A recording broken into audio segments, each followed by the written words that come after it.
Have you ever stopped to wonder why, in all of human history, with all the magnificent titles available to describe the divine, Almighty, King of Kings, Lord of Hosts, Creator of the universe, Jesus chose one simple, intimate word that would echo through the centuries? Why Father? What was he really trying to tell us when he used this particular word? And more importantly, what does it reveal about the very nature of your existence right now, in this moment? Most people have heard this word, spoken in churches, prayers, and religious gatherings thousands upon thousands of times. It's become so familiar that it's almost lost its meaning. Like a song you've heard so often you no longer really listen to the lyrics. But what if I told you that hidden within this single word lies a truth so transformative, so radical, that once you truly grasp it, your entire understanding of who you are and your relationship with the divine will shift in ways you never imagined possible? Think about your own experience for a moment. Has this ever happened to you? You find yourself in a situation that feels overwhelming. Maybe it's financial pressure, a health crisis, a broken relationship, or just the weight of life itself, and you turn to prayer. But notice how you pray. Notice the words you use, the posture of your heart. Are you begging? Are you pleading for help from someone far away? Are you hoping that if you say the right words, use the right formula, demonstrate enough faith, that, maybe, just maybe, the divine will turn its attention toward you and decide to intervene? But before we begin diving deeper into this revelation, please hit the like button and let me know where in the world you're watching from today. It's always fascinating seeing who's joining us from around the world.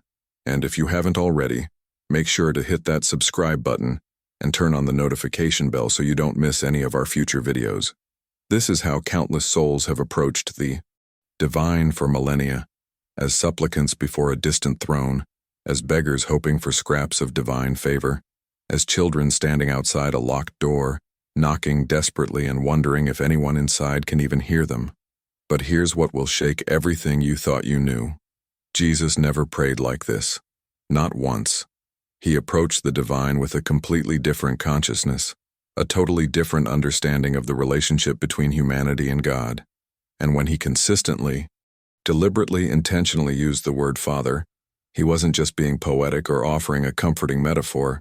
He was unveiling something profound about reality itself. Now, what you're about to discover might completely transform not just how you understand prayer, but how you see yourself in this vast universe. Because the word Father wasn't describing a relationship you need to earn, achieve, or somehow become worthy of. It was revealing a connection that already exists, that has always existed, that cannot be broken no matter what you've done or failed to do. Stay with me until the end of this exploration, because what Jesus understood about this father-child relationship holds the key to unlocking a dimension of spiritual reality that most people spend their entire lives searching for without ever finding. The question isn't whether God can be your father.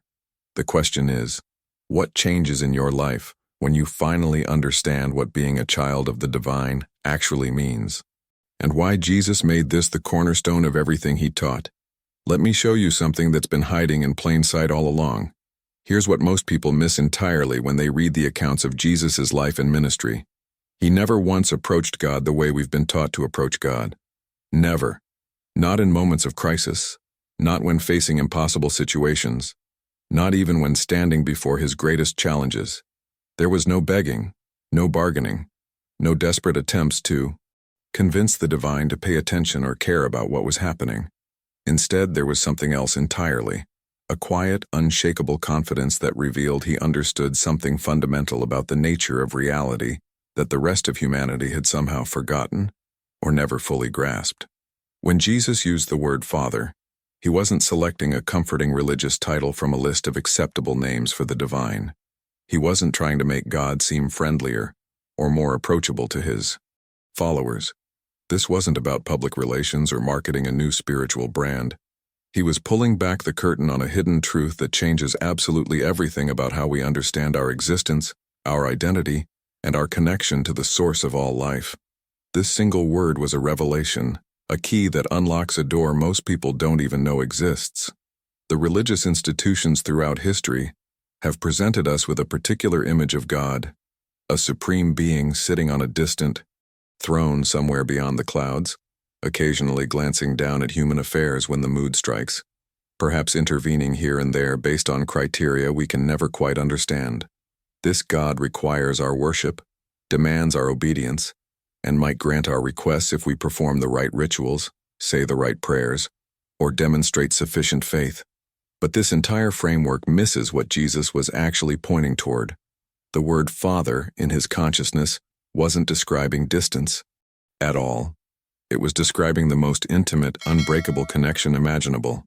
If you haven't already, make sure to hit that subscribe button and turn on the notification bell so you don't miss any of our future videos exploring these life-transforming truths. Think about what intimacy actually means. Not the superficial kind we often settle for, but true intimacy. The kind where there's no separation, no gap, no walls between one being and another. Jesus was revealing that the relationship between the divine and humanity isn't like a king and his subjects, isn't like a master and servants, isn't even like a distant parent occasionally checking in on children who live far away. It's something far more radical, far more immediate, far more transformative than any of these comparisons can capture. He was pointing to a reality where the divine isn't somewhere else waiting to be reached. The divine is the very substance, the actual essence, the fundamental nature of what you are right. Now in this moment, this shifts everything. When you begin to see that Father means source and substance rather than distant ruler, your entire spiritual journey transforms. The exhausting effort to somehow bridge the gap between yourself and God suddenly reveals itself as unnecessary because there is no gap. There never was. The separation you've felt, the distance you've tried to overcome through years of prayer and spiritual practice, it was never real. It was a misunderstanding, a false belief that shaped your entire approach to the divine. Now I want to go even deeper into what this actually means for your daily life, because this isn't just beautiful philosophy or inspiring spiritual poetry. This recognition carries practical implications that reach into every corner of your existence. When Jesus operated from this consciousness of God as Father, not as distant deity, but as intimate source, he demonstrated something that most spiritual seekers miss completely. He showed us that divine power isn't something you acquire through worthiness or spiritual achievement. It's something you inherit simply by recognizing the relationship that already exists. Write in the comments, "I'm ready to see this differently," if something in this is beginning to shift your perspective on what's actually possible. Here's where the revelation becomes almost too radical for most religious frameworks to handle, and why many spiritual teachers have soft-pedaled this truth throughout history. You are not a separate creation standing outside the divine, desperately trying to get God's attention, hoping to somehow bridge the gap between your human limitation and divine perfection. That entire framework is built on a misunderstanding of what you actually are. The truth Jesus was pointing to is far more staggering. You are the expression of the divine source itself, living and breathing in human form right here, right now, in this very moment. This isn't a metaphor. This isn't poetic language meant to make you feel better about your spiritual journey. This is a statement about the fundamental nature of reality and your place within it. When Jesus revealed God as Father, he was showing us that the relationship between divine source and human expression operates exactly like the relationship between a parent and child. The child doesn't receive something separate from the parent's nature. The child literally carries the parent's essence, DNA, characteristics flowing through every cell of their being. It's not borrowed. It's not temporarily gifted. It's completely inherited. Think about the implications of this for just a moment. If this is true, if you genuinely are the expression of divine life, rather than something separate from it, then everything you've been taught about spiritual growth, about earning God's favor, about becoming worthy of divine presence, all of it collapses under the weight of this recognition. You're not on a journey toward God. You're awakening to the reality that you've never been separate from your source, not for one single breath, not for one fleeting moment of your existence. This unbreakable connection that Jesus called the Father relationship isn't something you create through years of meditation, prayer, or spiritual discipline. It's not a reward for good behavior or a prize for perfect faith. It existed before you took your first breath. It will continue beyond anything your mind can conceive. There is no gap between source and expression, No distance between the divine and you, no separation whatsoever. The flow moves continuously, eternally, from infinite source into individual form without interruption. Most people spend their entire lives searching for this connection, trying to establish it, desperately working to build a bridge to the divine. But you can't build a bridge to something you're already inside of. You can't create a connection that has always existed. The only thing that changes is your awareness, your recognition, your conscious acknowledgement of what has been true all along. This is the hidden truth behind every genuine spiritual transformation. Not that something new gets added to you, but that something false gets removed from your perception. The impact of truly grasping this shifts your entire mindset from lack to abundance, from separation to unity, from begging to inheriting. When you recognize yourself as divine expression rather than separate creation, every decision you make begins flowing from a different place. You stop operating from fear of not having enough, not being enough, not doing enough. You start operating from the quiet confidence that comes with knowing your true nature. Now let me show you what happens when this recognition moves from intellectual understanding into lived experience. Because there's a crucial distinction between knowing about this truth and actually embodying it in your daily life. The transformation doesn't happen in your theology. It happens in your consciousness. And from there it radiates outward into every circumstance, every challenge, every moment of doubt or uncertainty you face. Put down in the comments, "I am divine expression," if this truth is beginning to resonate somewhere deeper than your logical mind.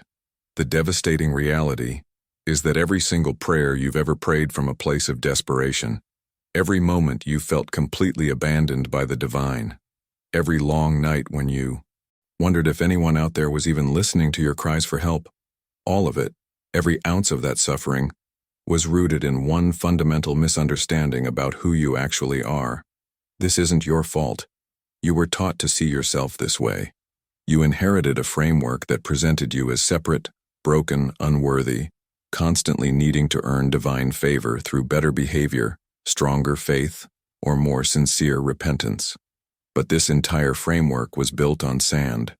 The struggle you've experienced in your spiritual journey isn't because you weren't trying hard enough or because your faith was too weak.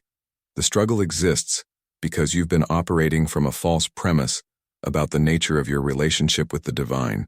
It's like spending years trying to unlock a door that was never actually locked in the first place. The exhaustion, the frustration, the sense of never quite measuring up, these aren't signs of your spiritual inadequacy. They're the natural result of trying to achieve something that already exists, trying to become something you've always been. When Jesus chose the word Father, he was being extraordinarily precise in his language. He wasn't reaching for a warm, fuzzy metaphor to make people feel comfortable. He was pointing to something specific and undeniable: source, origin, and substance. These three elements completely redefine what the relationship between divine and human actually is. A father doesn't loan his DNA to his child temporarily. A father doesn't grant his genetic code as a reward for good behavior. The child carries the father's complete essence, automatically, inherently, from the very moment of existence. If this video brought you clarity or shifted something in how you see yourself and God, then hit that like button.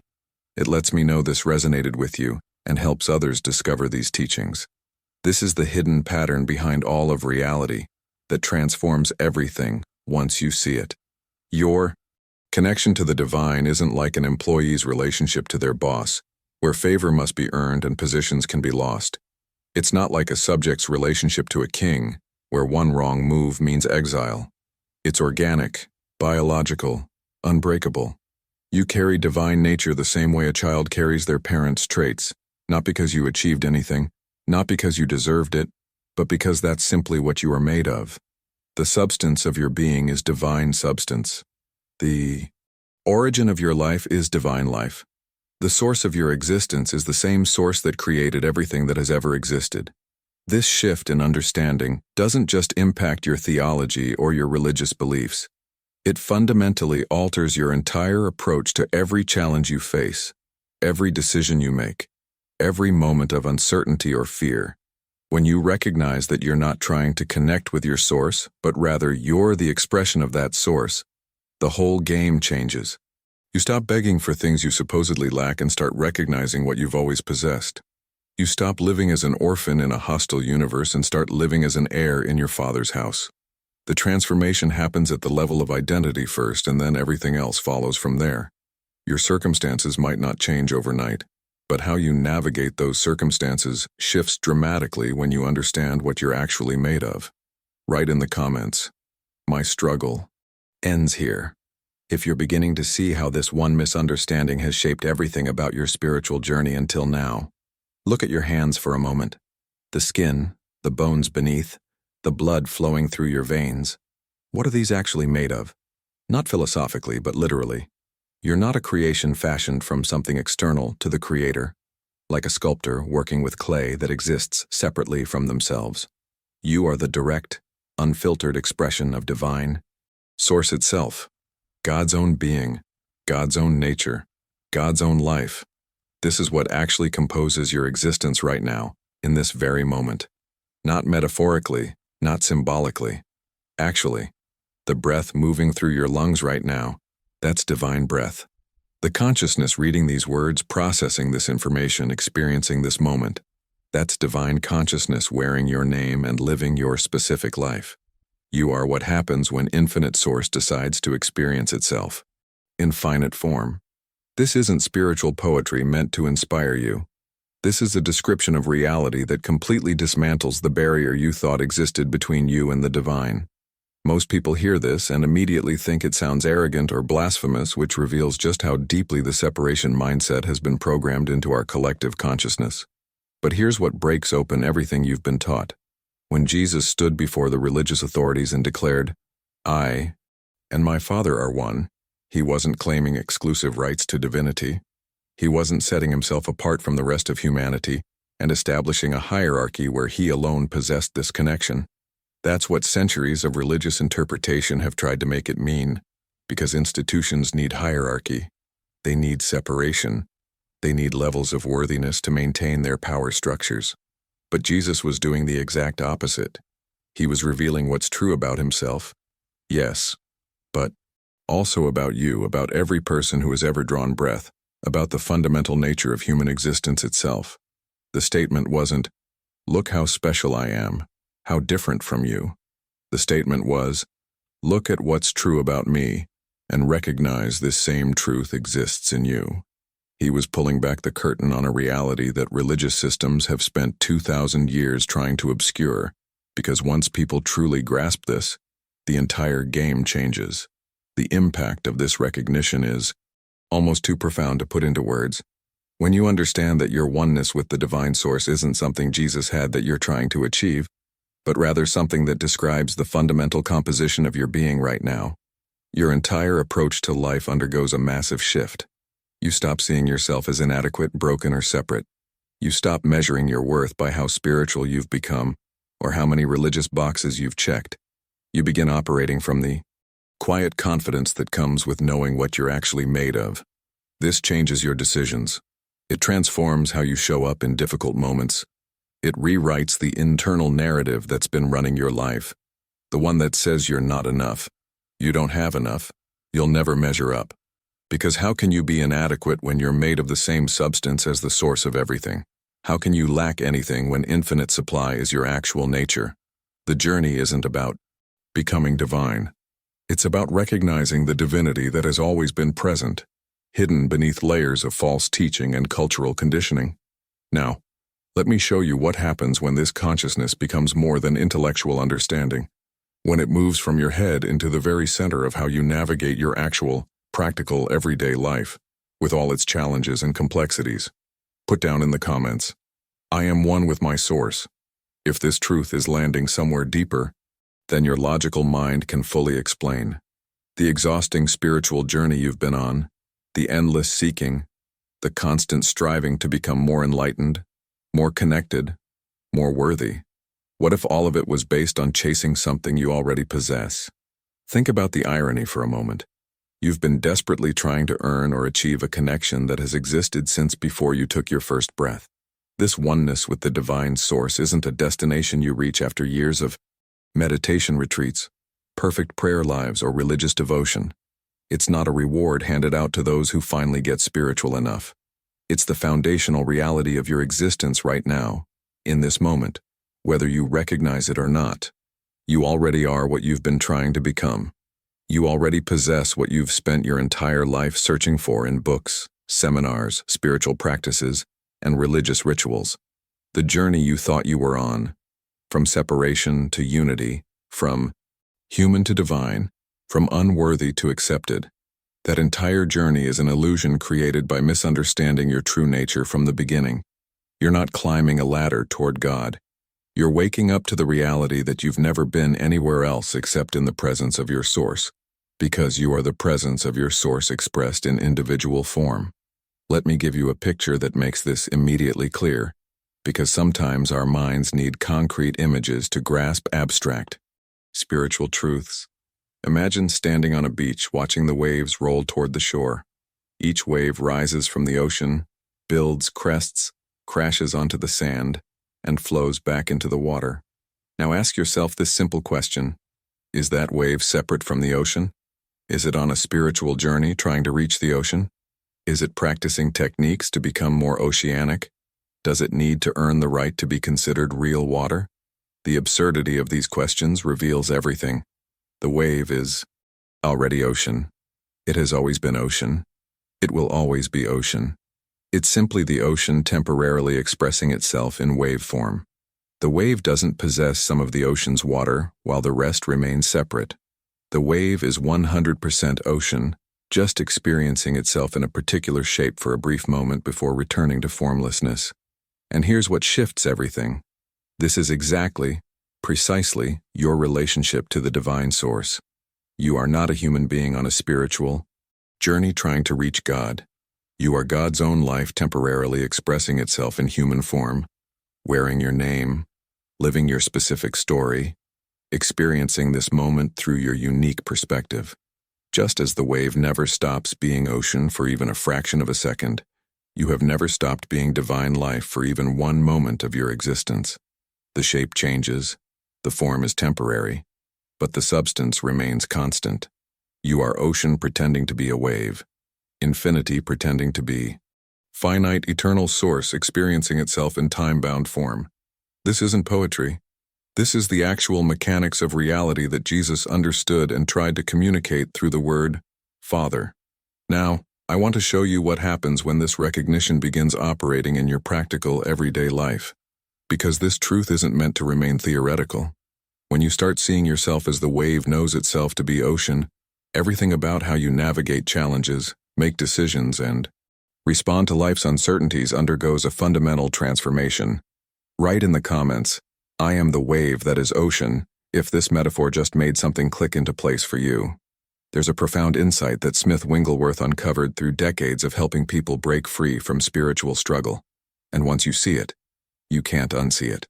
He discovered that every single form of suffering, every experience of pain, every moment of feeling limited or lacking, all of it, without exception, traces back to one root cause.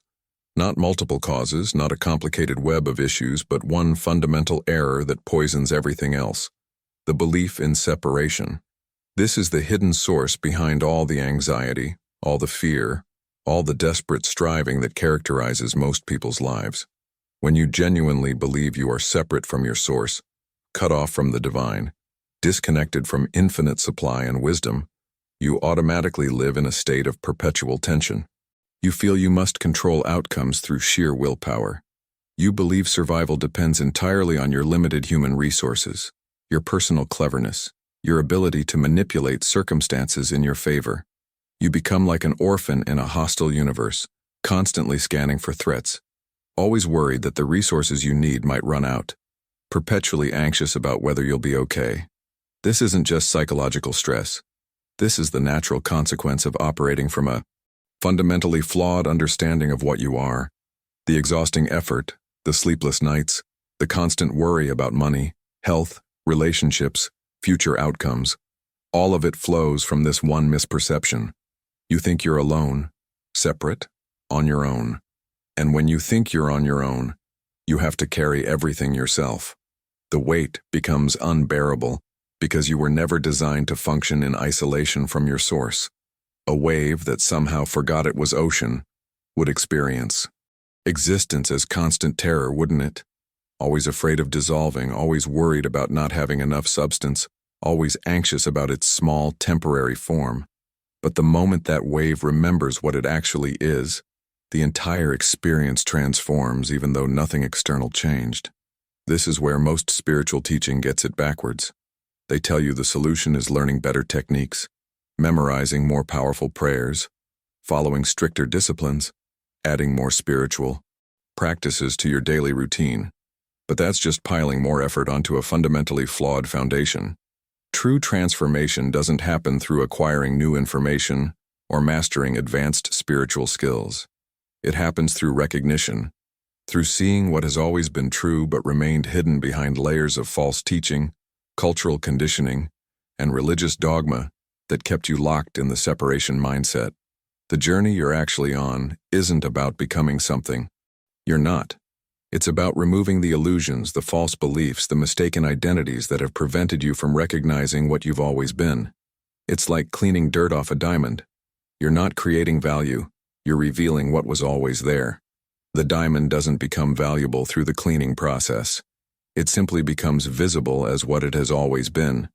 This shift from striving to recognition, from earning to inheriting, from achieving to awakening, this is where your entire life experience begins to transform from the inside out. Now, let me show you exactly how this recognition changes your relationship with prayer itself, because once you understand what you actually are in relation to the divine, you can never approach prayer the same way again. Put down in the comments, recognition, not struggle, if you're seeing how this one shift changes everything about your spiritual journey. Watch what happens to your entire prayer life when this understanding of the Father relationship finally penetrates your consciousness. Most people approach prayer with a very specific formula that reveals everything about their underlying belief system. They say something like, "Please God, help me with this problem. I really need your intervention here. Please fix this situation for me." Listen carefully to what that prayer actually communicates beneath the words. It assumes God is somewhere else, that divine help must travel from there to here, that you need to convince or persuade the divine to pay attention to your specific need. It's the prayer of someone operating from separation consciousness, believing the gap between them and their source is real. But when you genuinely grasp what Jesus revealed about this relationship, your entire approach undergoes a radical transformation. You're no longer asking an external being to do something for you. Instead, you're recognizing what's already present, already true, already operating in your life, right? Now, the prayer shifts from "Please come help me" to "I recognize that divine wisdom is here as my true nature." Do you see the profound difference? One is begging for something you believe you lack. The other is acknowledging something you've always possessed but perhaps haven't been conscious of until this moment. This isn't just semantics or playing with words. This is a fundamental shift in consciousness that changes how you experience every challenge, every crisis, every moment of uncertainty. When you recognize that divine intelligence isn't something external you need to acquire, but is actually your inheritance, your true nature, the very substance of your being, you stop approaching problems from a place of lack and start approaching them from a place of fullness. You stop trying to get something and start allowing what's already there to express itself through you naturally.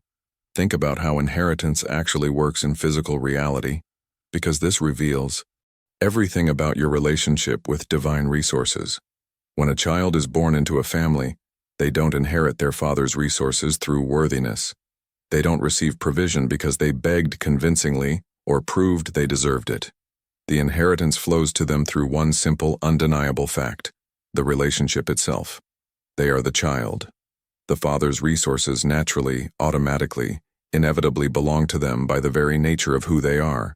Not what they've done, not how good they've been, simply because of the unbreakable bond that existed from the moment of their existence.